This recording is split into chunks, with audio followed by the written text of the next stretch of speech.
Sziasztok! A Sikeres működés pszichológiája című könyvemből szeretnék nektek felolvasni egy részletet. Nem tudjuk, mit nem tudunk.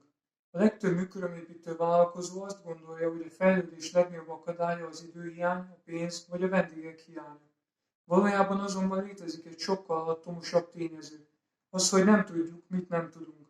Ez a jelenség minden szakmában jelen van, de a szépségiparban különösen erős. Amikor valaki elindítja a vállalkozását, elsősorban a szakmai tudására támaszkodik. Technika, anyagismeret, precizitás. Ezek kézzelfogható, tanulható dolgok.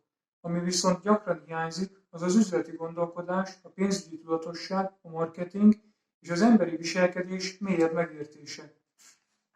És itt kezdődik a probléma. Ha nem tudsz arról, hogy ezek a területek fontosak, akkor nem is fogod keresni a megoldást.